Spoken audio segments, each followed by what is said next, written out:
Good afternoon, everyone. It's a great privilege to have you here today. I'm so excited.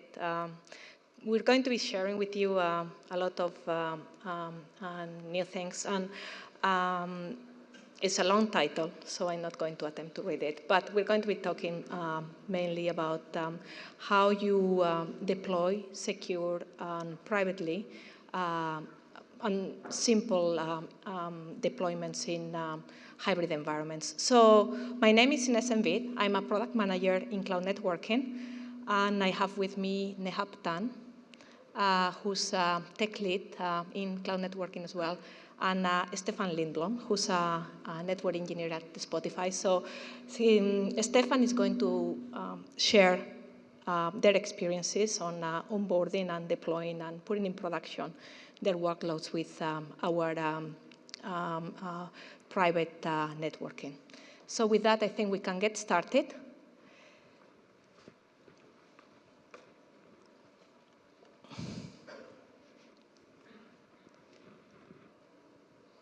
I want to focus the first part of the talk about how to simplify some of the deployments in hybrid environments. And this is something that is being available, how to do VPCs in public cloud. How can you actually have your own little piece of public cloud, make it private, and spin your workloads as part of that? It's something that has been available for a long time, but we want to take a step back and see what is the current experience when doing so, and what are the things that we believe can be simplified and improved to provide those type of production environments. We will as well go through a use case and demo, which Neha will walk us through. And then again, Stefan is going to share some of their experiences when deploying with Google Cloud. So with that, let's talk about virtual private cloud reimagine. The reason why I'm saying reimagine is because we want to take a look at what the virtual public clouds traditional look like, what are some of the hurdles that they may have, and how we're proposing to overcome them with our architecture. We want to provide a way to deploy efficiently, simple, flexibly. So how are we actually proposing to do that? First of all, our Google Virtual Private Cloud is global. I want to focus on the attributes that we believe it can support some of this simplification and efficiency that I mentioned before. So first of all, our virtual private cloud is global. That means that you can deploy your workloads globally. And when you do so, you can have automatic communication, private communication across them, across regions, without having to worry about bringing your own backbone, having your own arrangements about the networking for communicating those workloads across regions. And we will see that that is true for cloud-to-cloud communication in Google, but it's also true when you are extending that communication in a hybrid environment with a VPN or cloud interconnect. We're also having a global model in which a single point of entry to our cloud gives you access to all your global deployed workloads. It is also shareable, and this is something that we particularly feel proud of, because what we want to propose is a model in which you have a VPC for your organization, and this has been recently launched in beta, actually as of yesterday.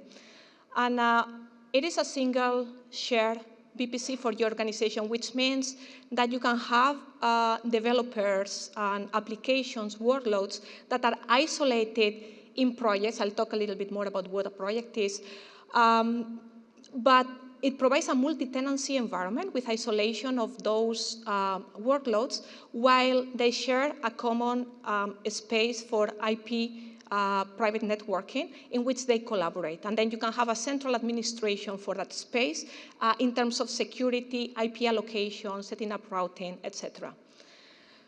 The third attribute is our Google Virtual VPC is expandable. What that means is that you can actually increase the IP ranges of your subnets in lifetime.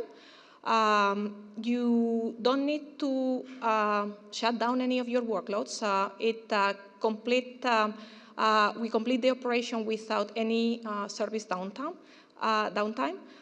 Therefore, you have the flexibility as you grow your business and your applications to expand that range without having to worry upfront of provisioning that IP space.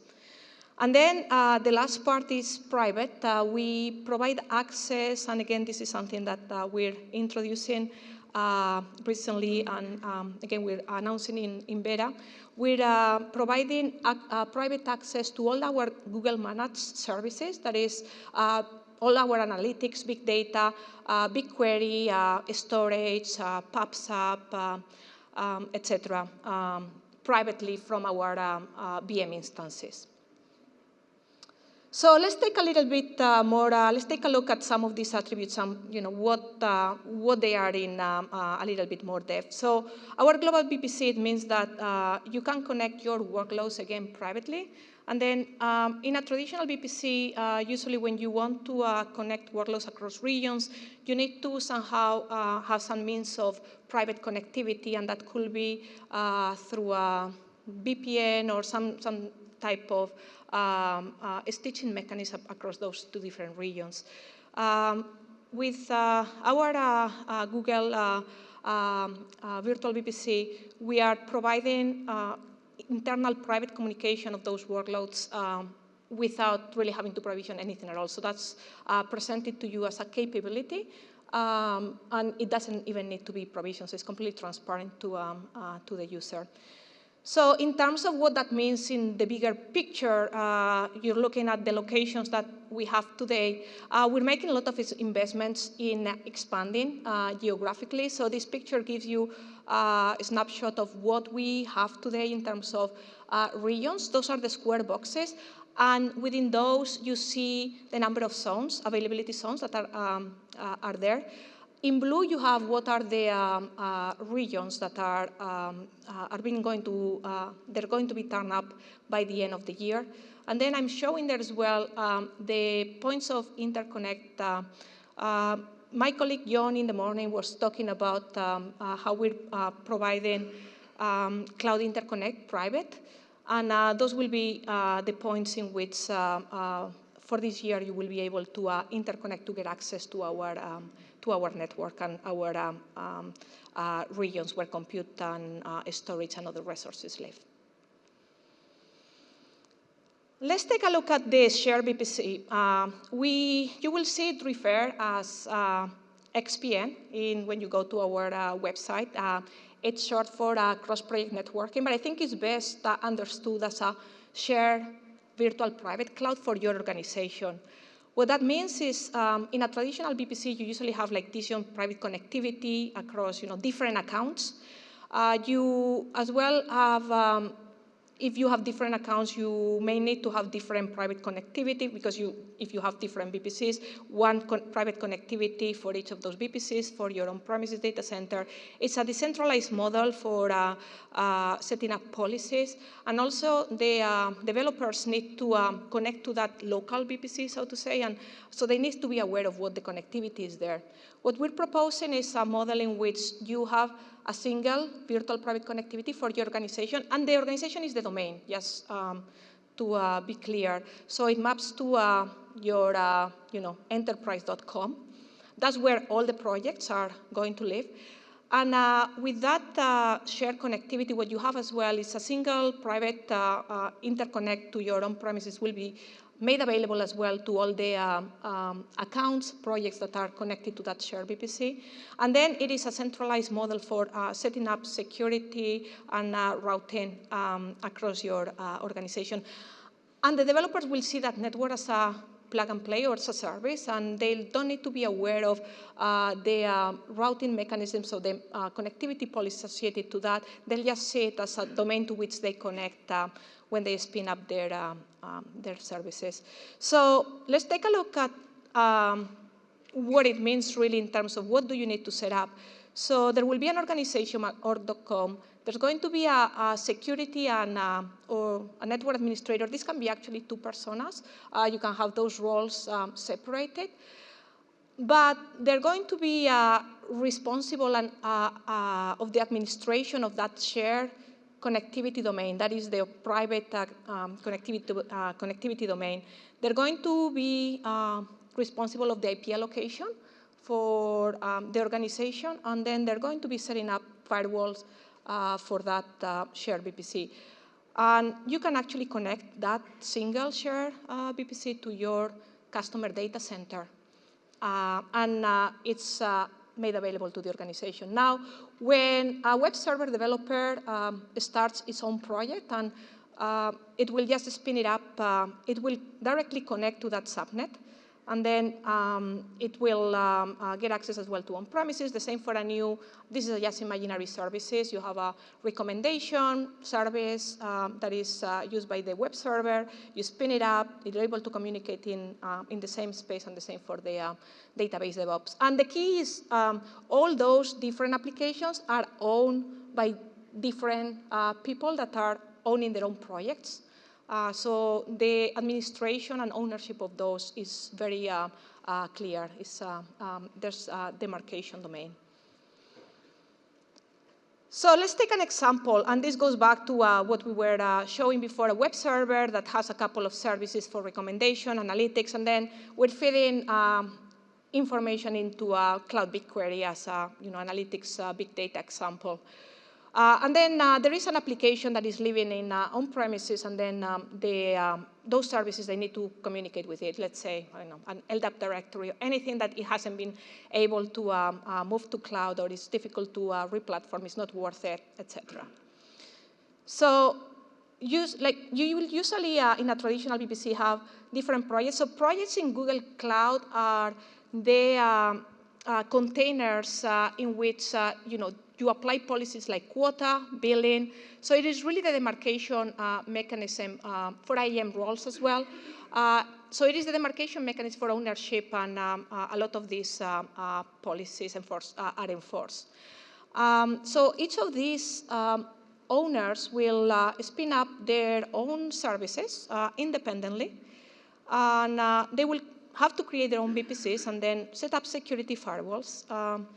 If they need to collaborate, they should set up some type of internal connection mechanism, VPC peering, or something similar, and then set up connectivity for on-premises. And if you want to talk to external services, then you will have public IPs in order to do so. Now, let's take a step back. What we're trying to do, we want these services to collaborate. We want all of them to get access to some application on-premises, and we want to get access to a Google managed service, which is also hosted in our infrastructure. So how can we do this better? We can have these services creating and spinning up their own projects so that we really can keep separate billing. We can enforce quotas for them. They can be owners of any of the resources that are spin up there. But when it comes to the connectivity, you can have a shared VPC that is set up across all of them, and then set up the firewalls that will determine how they will talk externally and internally, and set up a single private connectivity to your on-premises. And if you're talking with Google Managed Service, that communication is private, so you don't need public IPs in order to achieve that. With that, I want to welcome you to our vision of Google Virtual Private Cloud for a global, simple, flexible hybrid deployments. I welcome Neha Pattan to the stage, and she's going to show us some demos. Thank you.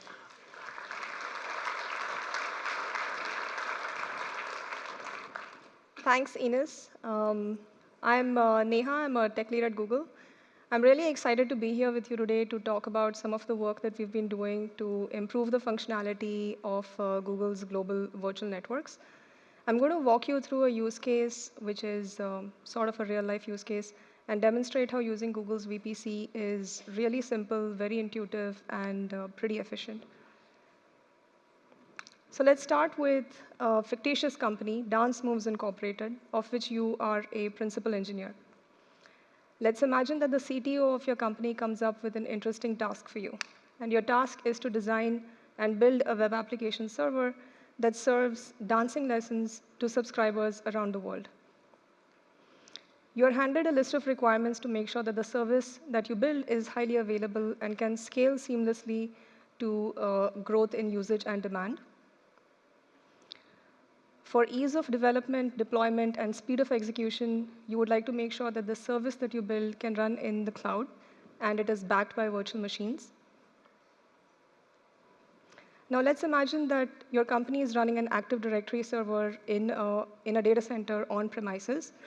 And in order to connect the virtual network running in the cloud to this Active Directory server, you would like to have a secure connection between your virtual network and the on-prem. Now, as you finish coding your application and you begin to deploy it, you anticipate traffic from certain parts of North America. In order to serve that traffic, you create two VPCs, one in US West and the other in US East, and you begin to deploy your application to virtual machines that are provisioned in these VPCs. You create a VPN connection to securely connect to your on-prem. Now, in a traditional VPC model, you would then connect your regional VPCs to each other through VPN or through VPC peering or through public IPs. And the reason for this is that there is no private connectivity between regional VPCs in a traditional model by default. Since Google's VPC is global in nature, all the VMs that you create in your virtual network in any region globally get private connectivity to each other by default, and also get connectivity to your on-prem through a single VPN. Although for throughput and performance reasons, you may create one VPN in each region, Google's VPC allows you to create multiple VPNs attached to the same virtual network. With Google VPC, which runs on Google's own backbone network infrastructure, which serves our Google services, you are ensured that you get high quality of service and low congestion. And you are ensured that you do not need to create VPN connections or use public IPs or use VPC peering in order to get subnetworks in multiple regions globally to have private connectivity to each other. Now, as your application grows and as the usage of your application grows, you begin to notice traffic from other regions as well. So let's imagine that you begin to notice that you're seeing traffic from Europe. How do you deal with this? Now, in a traditional VPC model, the overhead and the cost associated with your deployment increases with every new region that must be added to your deployment. Google VPC being global in nature, you're able to scale your application seamlessly horizontally by adding new regions with minimal overhead. Now let's imagine that you had provisioned your subnetworks to be /26s. Now /26 gives you 64 IPs. GCE will reserve 4 of those IPs. So let's imagine that you had provisioned your subnetworks to be able to create 60 VMs in each of these subnetworks. Now, as your application grows and you begin to notice more traffic in each region, you begin to notice that you're running out of IP space. This is not a problem. With Google VPC, you can expand the subnet ranges seamlessly without affecting any of the traffic that is served by the existing VMs, and also without affecting any of the IPs that are owned by the existing VMs. So you get to change the ranges associated with your regional subnetworks with zero downtime whatsoever. Let's take a quick look at a demonstration of how to create global virtual networks and how to. Can we switch to demo, please? So here you can see that in my Dance Moves web application server, I have a single network right now, which is a production network.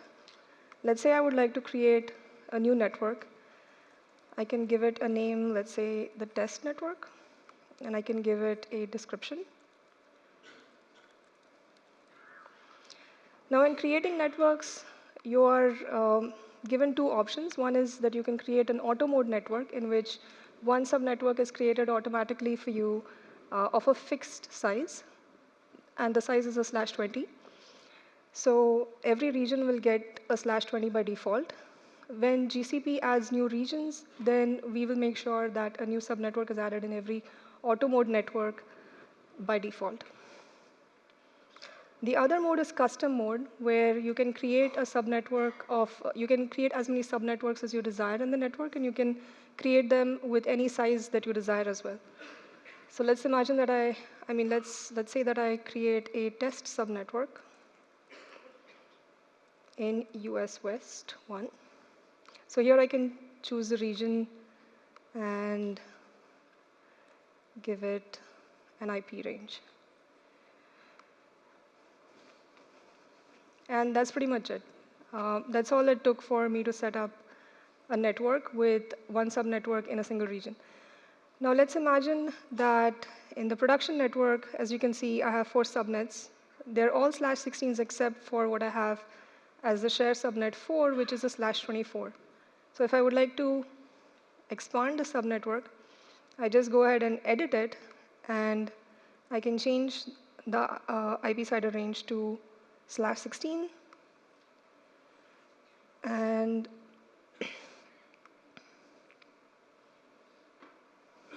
that's pretty much it. So basically, with a few clicks, I was able to create a network, and I was also able to expand the IP cider range of a single subnetwork in my network.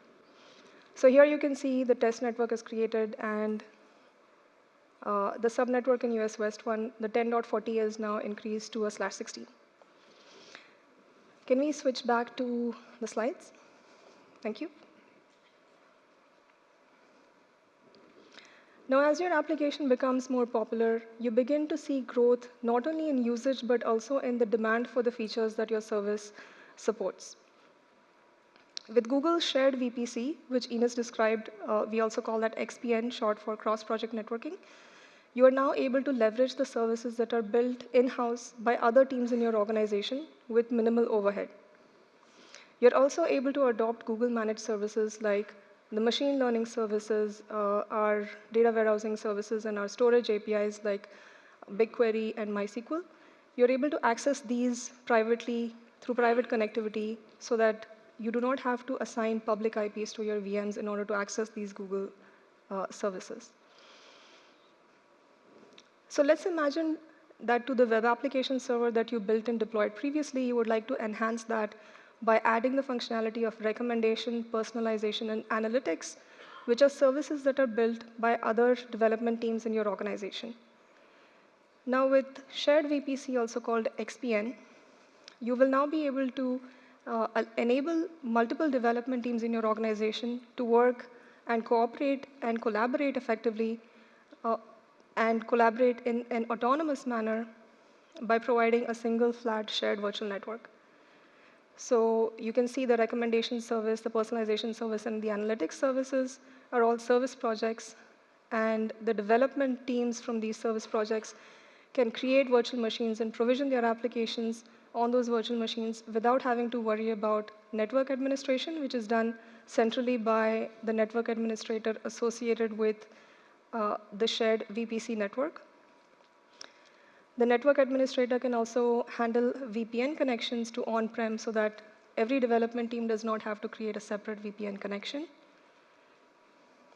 And since the developers have autonomy in managing their services, they can control the IAM roles that are configured on their projects. So they can configure fine-grained IAM. And they also have control over billing and quota and running their services. The centralized security administrator can configure security policies in your organization by creating firewall rules to control which subnetworks have access to the internet. So here you can see the web application server has access to the internet versus which subnetworks have only private connectivity. So they can only be accessed over RFC 1918 IPs. And IAM can also be used to control and to restrict the permissions for attaching public IPs to virtual machines by specifying the IAM permissions on the subnetworks that are created, that are used for creating the virtual machines in them. So how would we configure this for the application that we have built? Now, Google VPC allows you to create multiple subnetworks per region. So here we are considering a single region, US West, where we have created 4 subnetworks of size /16 each. So you can see the 10.10/16 subnetwork has access to the internet. It is the internet-facing subnetwork which will be responding to requests from users. And then you have the other 3 subnetworks which have private connectivity and are accessed only internally. With Shared VPC or XPN, you can configure every subnetwork to be accessible by 1 or more service projects to create virtual machines attached to those subnetworks. So here you can see how the 10.20/16 is configured to have the recommendation project access that subnetwork to attach VMs in it. And similarly for the personalization and analytics projects, they can access the 10.30/16 and the 10.40/16 subnetworks. Now, the development teams in these service projects, the recommendation, personalization, and the analytics projects, can provision VMs and deploy their applications without having to worry about the IP range management or the VPN connection management, which is done by the network administrator, or having to worry about the firewalls by the security administrator. Similarly, if certain service projects would require private access to Google APIs, then the network administrator can configure this on the subnetwork that is used by the service. So in this case, the network administrator would configure the 10.20/16 subnetwork to have private access to Google. Let's take a look at how easy it is to set up XPN and enable private access to Google. Can we switch to demo mode, please? So here you can see I've selected the Dance Moves web application server, and I'm about to set up XPN. This asks me whether I would like to ensure that the XPN host project is the the Dance Moves web app server, and I will confirm that. Now we're given 2 options. One is that you can either choose to share all the subnetworks in the chosen host project, or you can choose individual subnetworks to share with the service projects. So let's choose to share individual subnetworks. So since the 10.20/16 is shared with the recommendation project, I'm going to go ahead and configure that. So here you can see that the recommendation project has now access to the production network. And it basically has access to the shared subnet 2, which is of IP range 10.20/16. And the project it is shared with is a recommendation project. So it's as simple as that. Now we can go back to the attached projects and attach more projects. So let's say the personalization project gets the 10.30/16 subnet. And sure enough, the analytics service will get the 10.40/16. And that's pretty much it. So at this point, I have 3 subnetworks that I've shared with 1 service project each. And I can view this here. And I can basically look at all the IP ranges that I've shared and also look at the fine-grained IAM that I can then modify in order to suit the correct IAM requirements in my organization. So next, let's see how to enable private IP access. So as we saw, we would like to configure the recommendation project to have access to Google. And that would be pretty much as simple as toggling this, where I edit the subnetwork and I configure it to have private Google access. And that's pretty much it. So basically, with a single click, I was able to configure private access to Google services. Can we switch back to the slides? Thank you. Now, as your application grows, you will find the need to have the virtual machines that are serving your web application traffic to be serving traffic behind a load balancer. And you can use Google's global HTTP, HTTPS load balancing for this purpose. With Shared VPC, you can now configure these virtual machines to have private connectivity to the recommendation, personalization, and analytics services, where the virtual machines serving traffic in those services are serving traffic behind an internal load balancer. We recently announced the general availability of internal load balancing and are now happy to announce that this can also be configured in a shared VPC model. So to recap what we saw, Google VPC is global in nature. You can enable your workloads in any Google Cloud region and get private connectivity between all the cloud regions without having to take any further action. Google's global network is provided to you as a service. You also get private access to Google managed services. And this is a very rich feature set, as you might have seen during the keynote and during the other breakout sessions. The machine learning APIs, we have data warehousing APIs, and we have our PubSub API, we have storage APIs, and we have a lot many more coming up as well. The second point is that Google VPC is shareable in nature.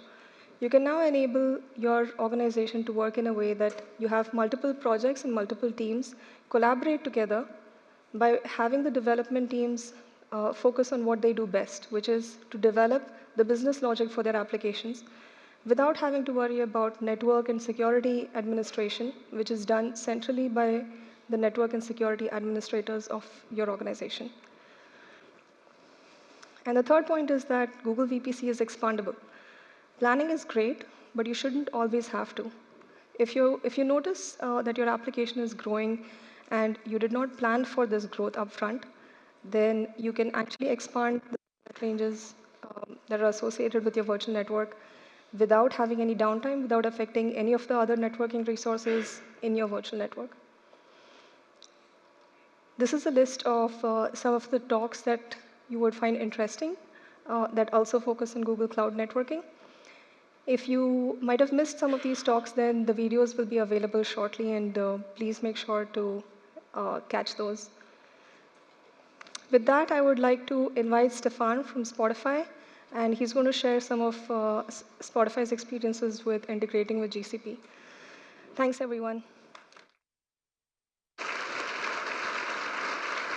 Yes, thank you. Okay, so hello, everyone. My name is Stefan. I'm a network engineer at Spotify. I'm working in a group of 6 people based in Stockholm, in Sweden. And I've been there since late 2011, so that's about 5.5 years.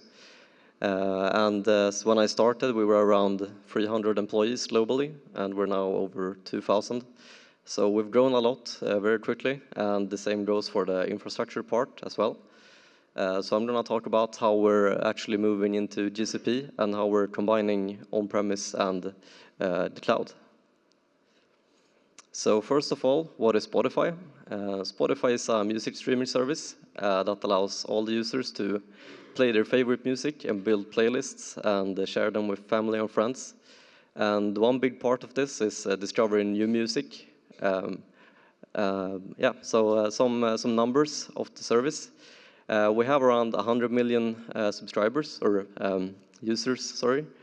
And about 50 million are actually paying for the service. Around 30 million songs and over 2 billion playlists, and we're available in 60 markets today. So how is Spotify actually built, or the infrastructure behind it? So we have 4 data centers, or it's actually co-location facilities, so we don't own the actual space ourselves. One in London, one in Stockholm, and then San Jose and Ashburn. So spread out over these, we have around 12,000 servers, which is just normal commodity hardware that the network team, 6 people, were responsible for delivering internet access and access across the data centers themselves, and then connectivity into GCP. So how we built this is we have lots of small squads at Spotify, which are operating over 600 microservices. And each squad may have 5 to 10 services that they own, and they're operationally responsible for those as well. So we don't have a big operations team that will take on call, for example, for all of the small services. And some of them was the search system, playlist, or the user login system.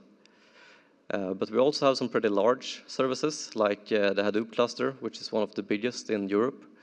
And we have some big storage clusters as well that span our data centers, which are relying pretty heavily on our site-to-site connectivity, which is something I will get back to you about. So why are we moving to the cloud? So back when we started in 2006, we had the production servers in the closet in the office, pretty much. And it was pretty easy to just go and buy more hardware and get a rack or two and then 40 and just drive the servers there. But scaling your own hardware and keeping up and having people to manage all of the hardware takes both people and time. And our core business is not really to operate data centers, but it's to actually build the best music service that's out there. So that's what we want to focus on. And this is a quote from my colleague Jyrki. If you can't beat them, join them. What it means is that Spotify could probably never outrun Google in terms of physical hardware. So let's join them instead and use their hardware.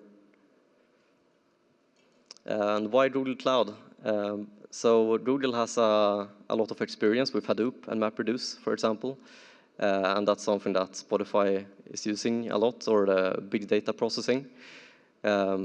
So we can benefit a lot from Google's experience of that. And for example, BigQuery jobs are actually running in a few seconds compared to hours in our on-premise, which is a big improvement.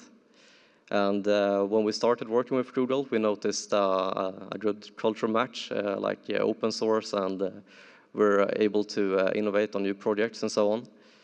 And we feel that Google is listening to, our ideas and all of that. So, and we actually noticed a lower latency compared to serving users from our own data centers since we moved into GCP.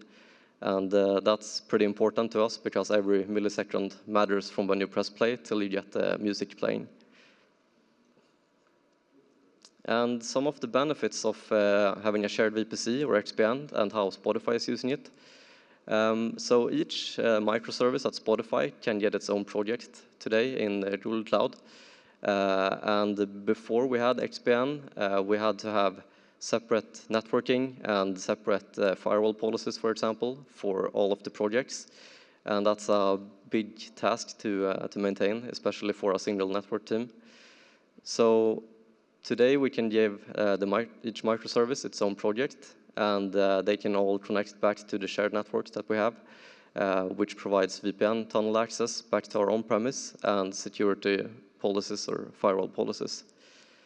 So the developers of a project or a microservice, they can manage pretty much all the settings on their own, but they can't, for example, change the whole global networking settings or the security policies. Everything can't go down all of a sudden. And right now we have more than 250 projects in GCP, and more than 800 developers are working actively on the GCP platform. And let's get technical. So the Spotify site-to-site VPN, this is something that we've developed over the years, and it's what we use for communicating between our data centers or on-premise. So in each corner you can see we have one of the data centers represented. And between all of these, so we just buy internet transit for each data center, and then we put a few VPN gateways in each site. And we have lots of IPsec tunnels going between them. So how we do that is the total amount of tunnels is actually 192 IPsec tunnels. And on top of each tunnel, there's a BGP session. So this gives us quite a lot of ECMP paths or load balancing. So if we were to look at, for example, London to Stockholm, you would see around 32 paths that you can use at any time. And the reason for having this amount of tunnels is that we can't really control the internet and congestion. So if we split all the traffic up into smaller flows, we have a greater chance of not hitting any bottlenecks on the internet. So we have a few years of experience with a pretty large IPsec setup, and that's something that we wanted to, keep as we're migrating to GCP. So connecting to GCP from our on-premise data centers. First of all, IPsec over the internet. That's how we started when we connected to Google in the first place, and that's fine for evaluating and proof of concept. But we also noticed that in the beginning the IPsec performance, it was not what we were used to between our own data centers, because we're talking about hundreds and hundreds of servers talking to each other. But that improved very rapidly in GCP, and today we're just treating it as another data center pretty much. In the beginning we had just static routing between our data centers and GCP, but as the cloud router has been coming out, we actually have dynamic routing, and this is BGP right now. So we have a pretty big IPsec and BGP setup into GCP. And as bandwidth requirements grew between us and GCP, as we moved more and more services, we started doing the Google Cloud interconnect. So we're connecting in multiple common locations with Google, where you typically have peering with any other vendor as well.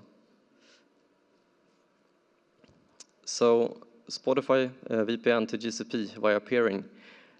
So let's start from the left-hand side here on the diagram. We have a Spotify office, for example. We connect all of the offices back to our data centers with IPsec and BGP as well.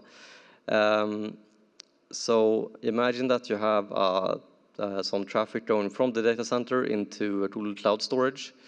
This would just go over the peering links that we have, but it wouldn't go over IPsec. It would be encrypted with HTTPS or TLS on the application layer instead. But if we have a server in the data center talking to a compute engine VM in the cloud, then it would actually be encrypted with IPsec instead. So how that's working is it's going over our VPN gateways that we already had in place. And it's going over the interconnect or the peering with Google. And then we have one VPN gateway per region in GCP. And right now we have 4 regions. And then we have a cloud router in each of these regions as well. So we pretty much replicated the setup that we already had for our own data centers. So we have a full mesh between our data centers and GCP. And it's all going over peering at this point. So as you can see, we have a different subnet for each region in GCP. We are able to advertise all of our prefixes from every single rack into GCP. So how we integrated this into our already existing provisioning tool is that we had a provisioning tool which allowed us to abstract, for example, DNS generation for all the servers. So for the developer, they just have to go into this tool and request a server or multiple, and they can simply pick a platform between bare metal or Google Cloud, and that will take care of creating the instances or the VMs and also associate it to the XPN or master project to give them networking access and VPN back to the on-premise. And share all the security policies and so on as well.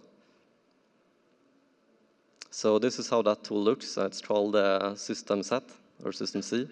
As you can see, you can pick Google Cloud or bare metal, and eventually the bare metal option will go away.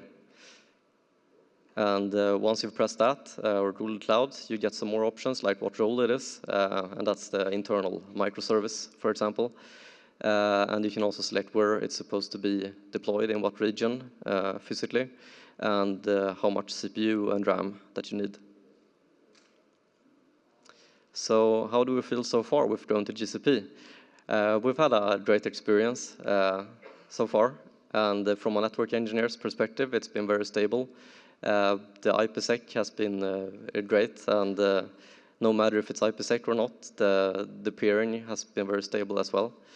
And the thing is, it's not only about migrating VM for VM or going to creating a container. It's also about us using more and more of the platform tools, and that's it's a big step. And we sometimes notice in the networking team that people are experimenting with features that we're not used to from the network side. For example, the Google Container Engine or Kubernetes. And that's a whole other thing for us and something that we need to learn how to handle. But luckily, we have the Google support. And that's something that we're relying pretty heavily on. And it's a big mindset change because before, any developer could pretty much go up to any person face-to-face and ask how a system is working or how the hardware provisioning is done, for example. But now we're relying on one support portal. So just one more thing. This was added today to the slide, so it's brand new. And so as we got XPN and we started putting all the microservices in GCP, which was ramped up pretty heavily in December last year, we were actually able to move all of our users away from our San Jose data center yesterday. So in this graph, you can see that the green line, that's GCP US Central. The red line is GCP Asia East, and the blue line is our own on-premise San Jose data center. So that means that 28% of all the traffic, all the users, are connected to GCP at this point. And yes, that's it.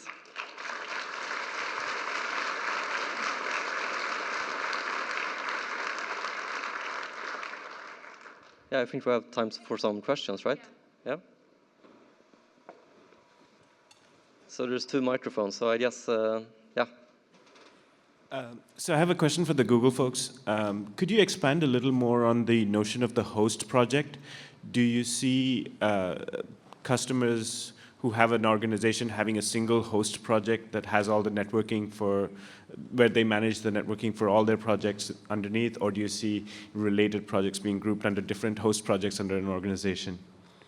Thank you. Yeah, actually the concept of the host project is the place where you can have a shared VPC, an XPN. It does not mean that it needs to be unique for the organization. So some examples, we're seeing use cases in which you can have like a test environment, a staging environment, production environment, and those are 3 separate networks that are managed by 3 different teams. So in your organization, you can have more than one host project, and then each of those will be a shareable VPC that will be administered by a different team for those purposes. So you can definitely have sets of service projects sharing a domain.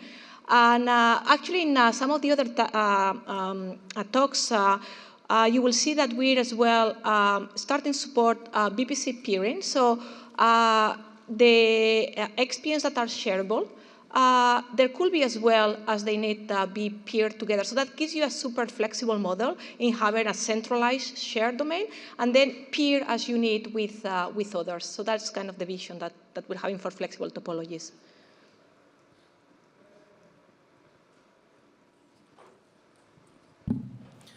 Would this allow me to set up a BigQuery instance that I can only connect to from on-premise and not through the internet?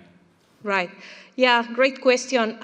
Those are some of the things that we're actually looking at right now. We do have a very strong vision on providing private connectivity, extending all the capabilities that we have today from our VMs to anything that goes on premises. So we are working on some of those capabilities to actually extend that private access to on-premises. And some of those things will keep coming up in the roadmap. We're not ready to announce at this point, but this is really extending all those capabilities to on-premises, definitely in our kind of short, medium-term view.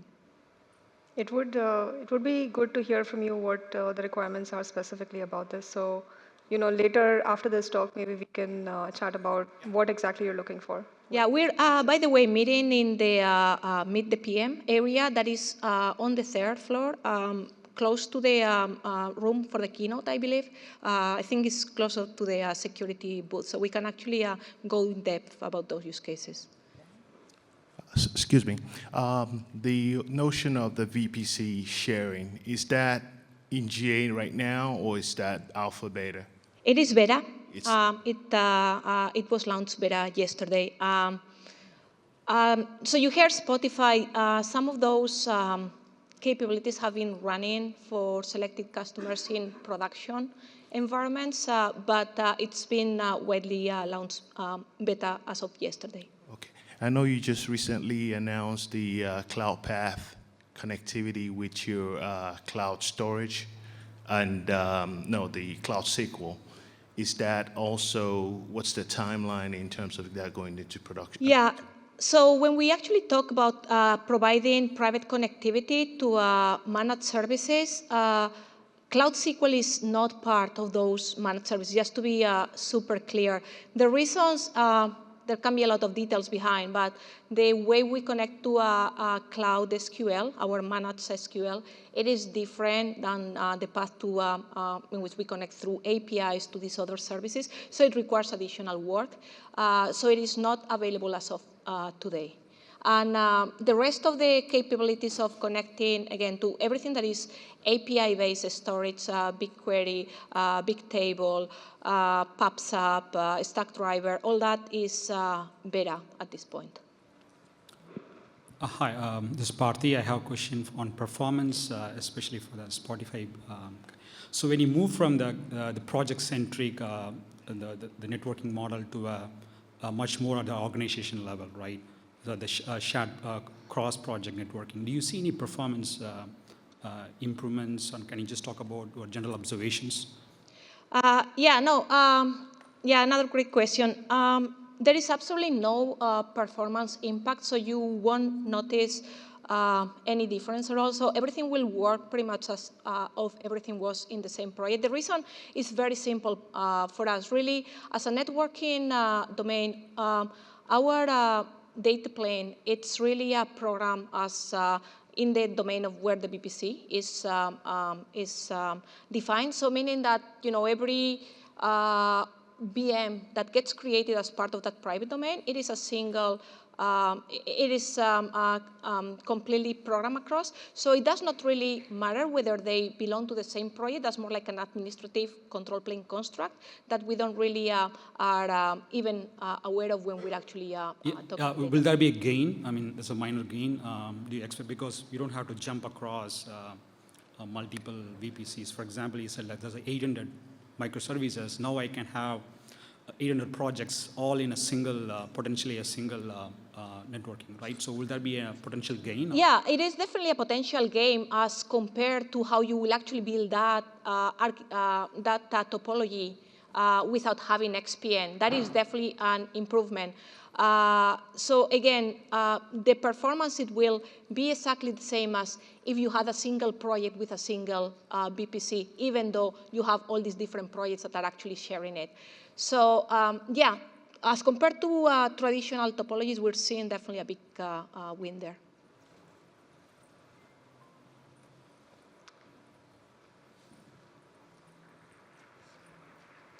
Any other questions? Have one for Stefan. We've been working so hard for the last. I thought the network performance question was actually for Stefan. Did you want to mention anything about? Actually, that's correct. Yeah. It's better that you answer the performance. What's been your experience? Yeah, I mean, so every tunnel, for every IPsec tunnel is limited to about 3 gigabits of IPsec capacity. And for us, I mean, if we need more, we just have more tunnels. So we actually have, for example, a script that we use to generate tunnels. So we don't try to manage each tunnel on its own, but yeah. Can you talk a little bit about, to the question of the gentleman about what's been your experience of the performance of cross-plane networking as compared to a traditional VPC?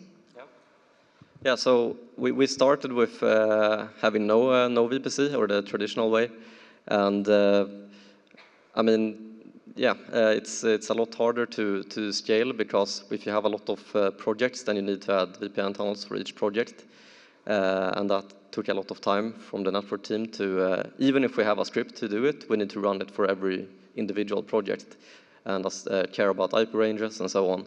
But with XPN or having a shared network, it's a lot easier. We just create the tunnels in the same place, and we automatically get, those capabilities for all the associated projects in XPN.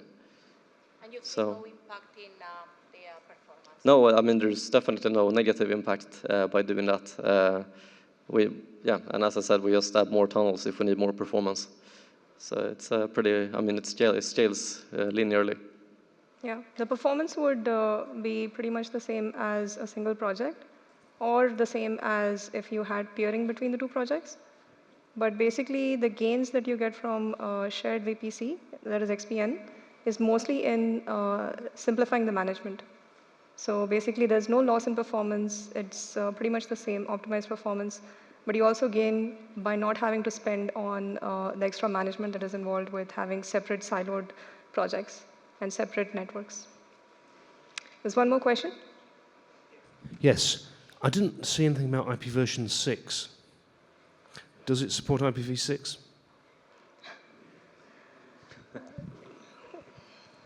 The answer is no. We are looking very seriously now at building the IPv6 capabilities, and this is pretty much on top of our list. So I think you'll see a lot of improvements there. We do have certain capabilities which are in alpha. When I'm talking about the support, I'm mainly talking about what is available in beta. But we do have capabilities in alpha today, and as we progress, you will see a lot more coming. So just to clarify on that point, VMs cannot have v6 IPs. We just recently announced the alpha of allowing you to assign v6 IPs to global load balancing. And that is something that we are testing out with a small set of customers right now. But v6 support for everything else is basically something that we're working on, so stay tuned. Thank you. Yeah, sorry, the usual question after IPv6 is multicast. So IPv4, any multicast routing that you're doing or not? Yeah, great question as well. All the hard questions. For enterprise especially. Yeah. Because No, there's no doubt that a lot of the enterprise applications are running on multicast. Actually, we've been looking at it, and multicast is a very complex capability, meaning that it